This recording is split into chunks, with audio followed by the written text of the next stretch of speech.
Welcome to Journey to Queendom. This is your season of reign, a season of shedding survival, releasing fear, and stepping into the woman who God called you to be.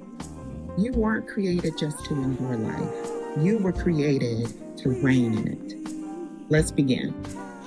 Hey, everybody, welcome back to Journey to Queendom. I'm so happy you decided to join me yet another week. I'm so blessed to have this space that I can share with you and be honest with you and be vulnerable with you and let you know what God is doing in my life because He is doing a new thing. He is doing a great thing and it is marvelous in His sight. And I just hope that this journey that I'm on will inspire you to your own journey, and what God is calling you to do in this season. And I also hope that this journey will encourage you to spend time with God, your creator, your maker, because He is always speaking to us, and we just need to sit with Him to hear what He is saying. And I bet you won't be disappointed if you do. So let's get into it. You know, there was a season where I almost ran away from the purposes of God, from the path that God had put aside just for me. There were so many small moments in my life. They seemed small, but they were pivotal. There were so many moments in my life where I said, nope, I don't need this. I'm out of here, right? I almost called it quits on so many opportunities, so many experiences because I just was so adverse to any kind of obstacle, any kind of hardship, any kind of conflict or correction or discomfort. It honestly felt like an open door for me to get out. It felt like a threat, if I'm honest, and for a long time, I misread those feelings. I thought that resistance meant, okay, time to leave. I thought that discomfort meant, okay, this is not God. This is not what I'm supposed to be doing because it is not easy, right? I thought that correction meant that I was being rejected, that what I was doing was being rejected, that who I was being rejected. And I thought, honestly, that conflict meant abort mission. This isn't what we're supposed to be doing. It shouldn't be this difficult. People should not be coming at me when I'm just trying to do the things that I believe that God has set out for me to do. But what I had to learn is I do not need to allow a threat or what I interpret as a threat to run me out of position. Because sometimes what feels like rejection is actually refinement. What feels like exposure is actually elevation. What feels like conflict is the very place where God is teaching me how to carry what I asked for. It's teaching me how to be responsible with the gift and the anointing and the talent that is on my life. God is actually in those moments, sometimes teaching me how to handle the mantle, the responsibility of the gift and the call on my life. And one of the most dangerous things I did was misinterpret his correction as rejection. Because when I misinterpreted correction as rejection, my growth became paralyzed. It stopped. And so I have to stay where I am. There's no forward progression.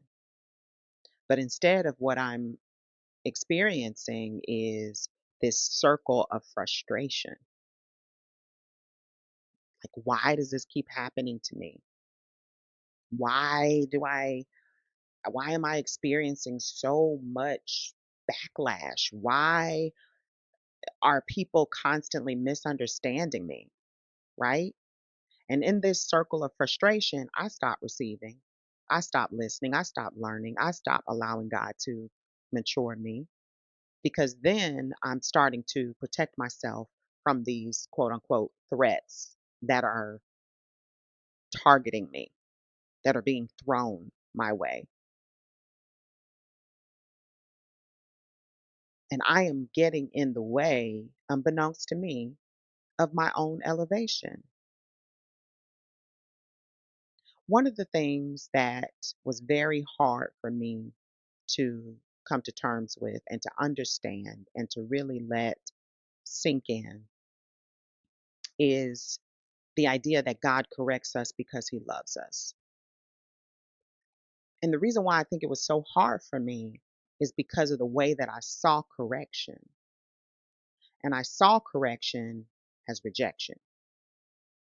And whenever I made that parallel, whenever I was living in that parallel, it stood in the way of me being able to see God in his fullness of love and care and correction. Because see, when I think about it, when I have to correct my son, it's not because I want to reject him. It's not because I hate him. It's not because I want to make him subservient to me. No, it's because I want his best. I want him to be the best he could possibly be.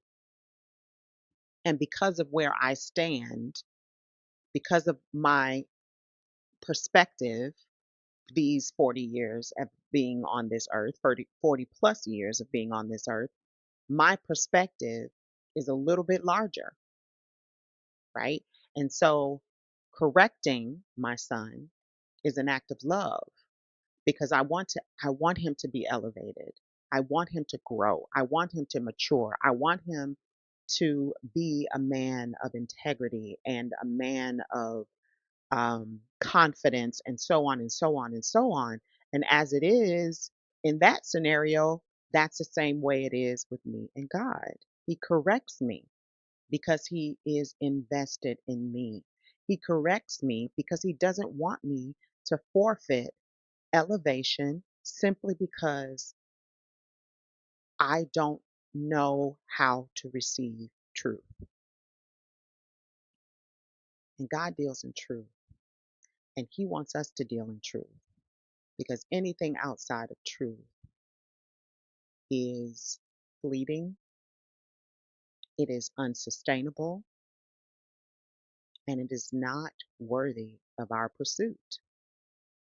Hebrews 12 says the Lord disciplines the ones he loves,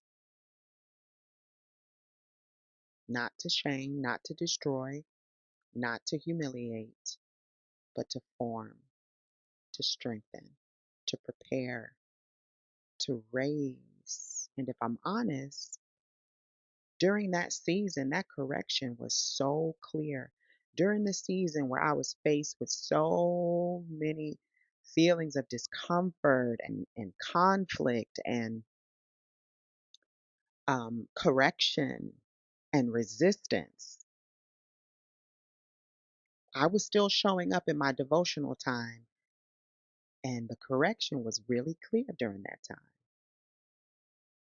It was be clear, Marcy, in your communication. Improve your communication with others. Be transparent. Follow the proper chain of command. Be excellent in your coming and in your going.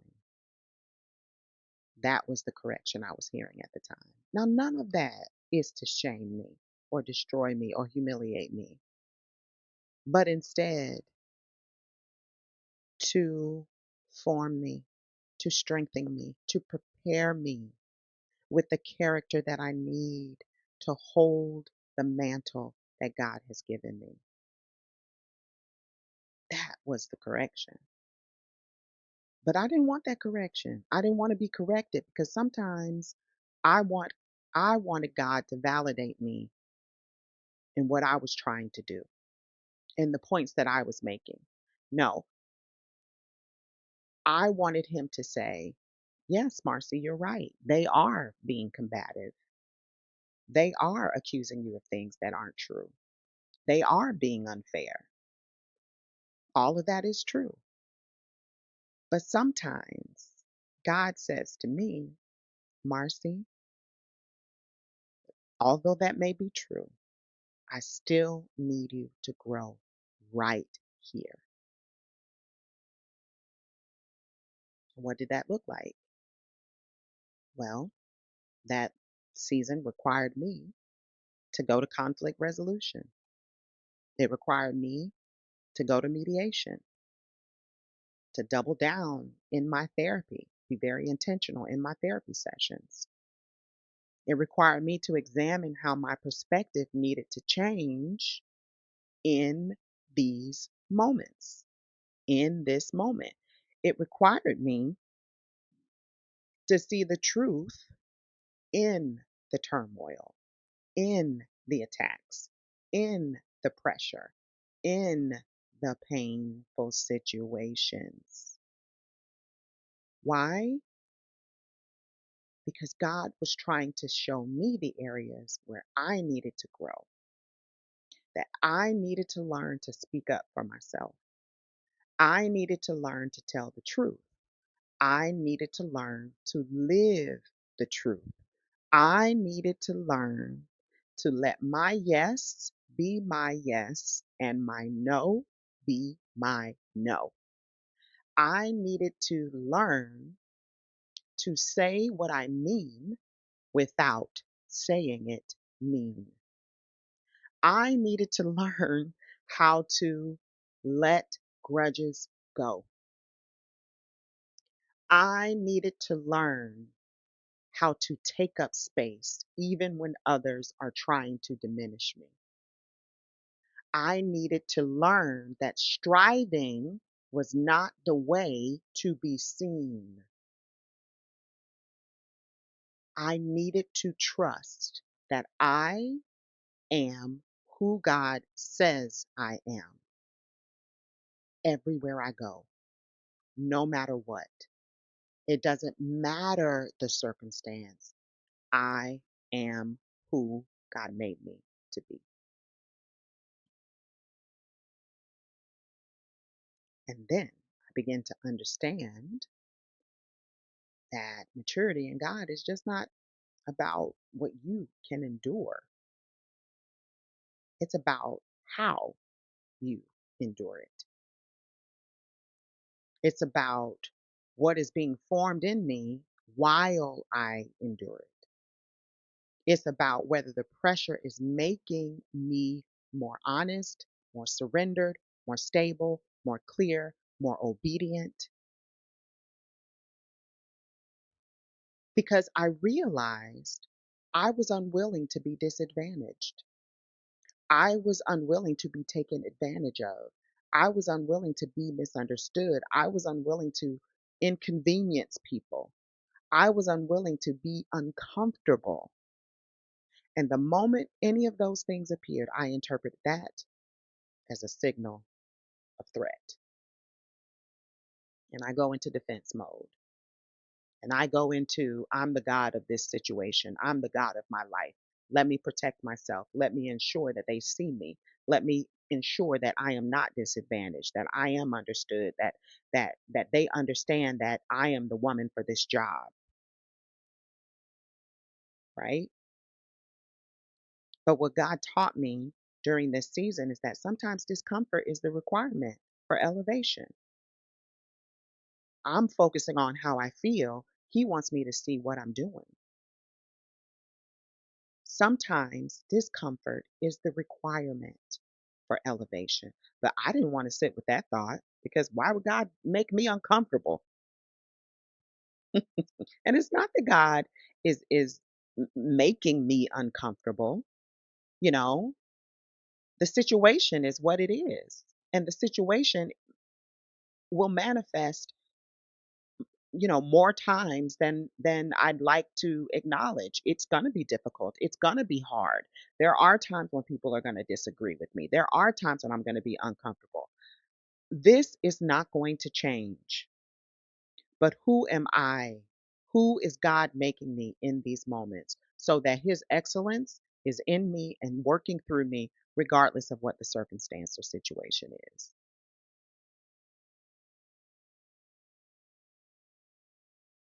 A loving parent does not give a toddler the keys to a car. Not because the child is unloved, it's just because the child is not ready for that. So, what if the delay is not denial? What if correction is not punishment? What if conflict is not proof that I missed the mark or something is wrong? What if God is loving me so much that he can't hand me something that I don't yet have the capacity to carry? What if he's saying, "No, Marcy, I can't give you those keys to that car because you don't even know how to drive yet. You don't even know the rules of the road." What kind of father would I be to give you access before you're responsible? Sometimes I'm just crying over access. I'm begging for it. I am shouting at God, like, why don't I have access? I am capable. I am ready. And in his mercy, he is withholding it because my character cannot sustain it where I am right now. And that, my friends, that's love. That is love. That is not rejection. That is not abandonment. That is not a no. That is love because compassion does not bypass what I can have or what I have the capacity for. It just cannot look over that. Real compassion does not say, stay the same and I'll still hand you everything. But real compassion says, I love you enough to walk with you through transformation. And I think, man, I just wanted the conversion without the transformation. I want the encounter, I want the moment, I want the oil, I want the language, I want the title, I want the access, I want the platform. I want that promise. But God is not just looking to convert me, he's looking to transform me.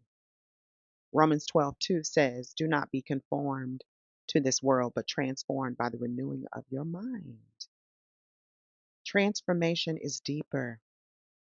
It touches the mind, it touches the nervous system, it touches my patterns and my habits and my life, the survival responses, the ego, the places where fear has made a home in me. That's where transformation touches and challenges. And if I was only converted but not transformed, I will not be able to stand. I could not properly steward the call on my life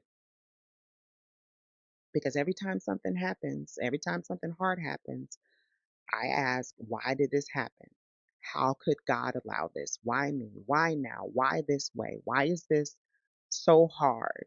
And those are good, honest questions, but those are not the questions I need to camp out at because sometimes Those questions reveal that my focus is still too centered on myself. And the purpose of my life, the purpose that I was born to fulfill, is gonna upset systems. It's gonna aggravate people. It's gonna aggravate the norm, the status quo. It's gonna disturb the status quo. Why? Because I am about God's business. I have a kingdom assignment that I have to carry out. And that in and of itself will disrupt the norm, will shake things up, will cause conflict, will create pressure. But that is not necessarily bad. And this realization now changes the way I walk because the mantle that God has for me is bigger than me. The reign God has for me is bigger than me. If I'm going to become the queen that God's word says that I am, then I have to get my eyes off of myself and onto the purpose of God. Jesus came not to be served, but to serve. I am in collaboration with Christ, with God. So that also calls me to a life of service, surrender, obedience, refinement. That is my path. You know, Saul in the Bible, um, it is such a rich, sobering picture of how this individual was not looking for a throne. Actually, he was out and about looking for his daddy's donkeys that were lost. And he was just a regular man sent on a regular errand by his father. And while he was out trying to find these lost livestock, God identified him for something greater. And that's how God moves sometimes. You think you're on this way and going on this path, and then boom, God introduced you to how he sees you. And oh boy, that changes everything. So Saul gets anointed. God gives him a new heart, and he begins to do the work that God has set out for him to do. There is an immediate change in Saul. But, as the story progresses, we know that Saul eventually is anointed to be king, but he also eventually becomes corrupt because he was not responsible with the call that God had placed on his life. And that's an important distinction because being chosen is not the same thing as being transformed, right? So Saul was chosen. God touched him and changed his heart, converted him. But then there was a responsibility that lay with Saul to allow God to fully transform him. Being called is not the same thing as being healed. Being called and being anointed is not the same thing as being surrendered. Being called and appointed is not the same thing as being ready, as being transformed. And if you don't take care of the call on your life, if you don't do the work, if you don't investigate your trauma, interrogate the patterns in your life that aren't serving you, if you don't examine the way you show up, why do you keep losing your temper? Why am I being rude to the server at Chili's? Why? Why is that my first impulse? If I don't interrogate the way I respond, the way I perceive, the way I interpret things,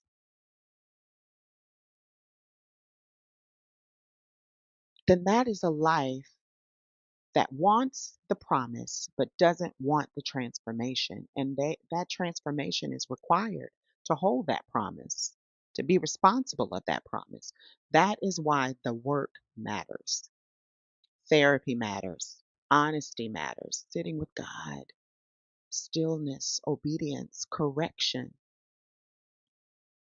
because it is in these moments where the transformation really happens.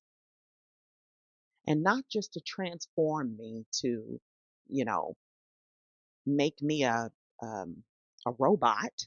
No, God is transforming me to make me trustworthy with what He has placed in my life. You know, God has unlimited capacity. I do not. Okay. God has unlimited capacity for my doubts, for my fears, anger, insecurity, grief, confusion. I do not. So I had to learn my capacity. And I got to stop acting like I can carry everything.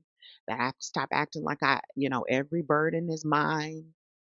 That I have to fix everybody. I have to fix every problem. I have to stop trying to manage the call on my life. Because if I'm honest, it is not my harvest. It is God's harvest. It is not my call. It is His call because it serves His purpose, His greater good. John 4 reminds us that the fields are ripe, but the harvest belongs to God. So I am resolved that I am called to a life of obedience and stewardship and surrender and service. I am not called to be God. I am not called to be God of my life, to be God in my life. I am not called to be God to other people in their lives. I am not called to be God to my children, to my husband, to my family, to anybody. I am called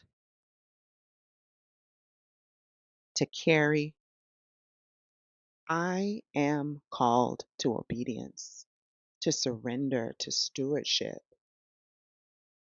That is why sitting is so hard because some of us are exhausted because we're trying to carry what only God has capacity to hold. And I have to learn to sit still. I have to learn to be quiet.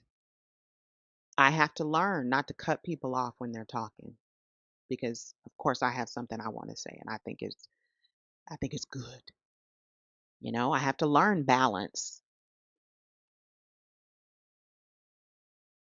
because when you're used to everything being so hard, simple feels suspicious. It feels wrong. It feels abnormal. I got to get up. I got to go. I got to do. I got to fix. I got to produce. I got to show. I got to prove. You know, when God is saying, sit, be still, remain with me, pour out everything in my presence. But I'm striving. I'm trying to build a new system. I'm trying to prove myself. I'm trying to perform. But sometimes the holiest thing I can do is sit in the truth of what God has placed in me, what I want, what I desire. Sitting in God's presence and being honest about what I am fearful of, what I need, what I don't have the ability to fix. what I've been avoiding, what I don't have the capacity to believe about God at this point in time, my areas of disbelief. Again, I talked about Mary and Martha in a previous episode, but I just love those ladies because I see myself in Martha so much. The Bible says in Luke 10:41 through 42, Martha, you are anxious and troubled about so many things, but only one thing is necessary. And Mary has chosen the good portion because Mary chose to sit at the feet of God. And in another part of the Bible, Mary also chose to pour out her oil, to sit before God, to pour out, to surrender, to give what cost her much, to give what is true, her fears, her disbelief, her unworthiness. And it could not be faked. She sat and she poured and she stayed there. You know, she could have let the people in that room who were judging her act, she could have let where she came from and the life she led run her out of position, to make her get up from the feet of God and run away and hide. But she didn't. She sat. She poured it all out at his feet. She stayed in position. Listen, not every hard thing means leave. Not every correction means rejection. Not every conflict means that I've missed something.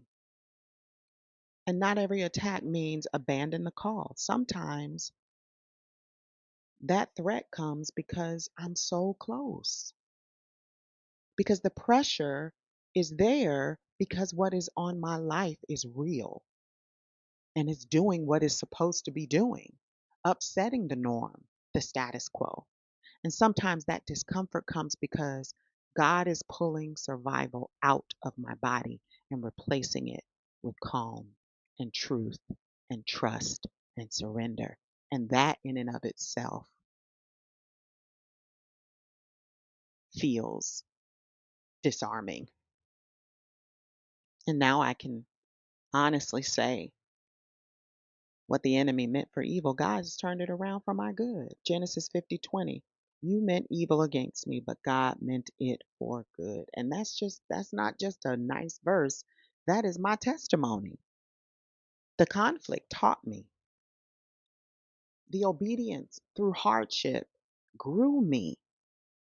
Therapy made me so aware of the areas in which God would no longer allow me to continue because it would not have been for my good. It all worked together to get me closer to the call of God on my life, to alignment, honesty, maturity. So, if you are currently in a season where you feel an incredible amount of pressure and you are interpreting them as threats, I want you to sit with the idea that you don't have to move fast. You don't have to run. You don't have to jump ship. You can sit at the feet of God, pour it out at the feet of God, and stay in position. And ask God, what are you teaching me right now? What needs to grow in me? What am I misinterpreting right now? What truth are you trying to get me to receive? What capacity are you building in me right now? Because the miracle is not just in obtaining the promise. The miracle is becoming the kind of person who can sustain the promise. And that is holy. That transformation is holy. It is so intimately connected and intertwined with God Himself. So today, friends, I'm going to join you and I'm not going to let threats run me out of position. I am choosing to stay, to listen, to receive that correction, to be transformed, to sit, to pour, to stay, to trust, and let God make me ready for what He already said is mine. Listen, I hope that this episode met you right where you are. I pray it reminds you that pressure is not always punishment, that correction is not rejection, and discomfort is not the end of the story. But I know one thing: God can love you through your becoming. This is your season to reign. So stay in position. Don't give up. Don't run away. You're on the right track. See you next time, Queen. Thank you so much for being here on Journey to Queendom. This is your season. Every step you take toward healing, truth, and courage is a step into who you were meant to be. Stand tall, walk boldly. Your reign starts now. This podcast was brought to you by Artists at Play, nurturing the artist within.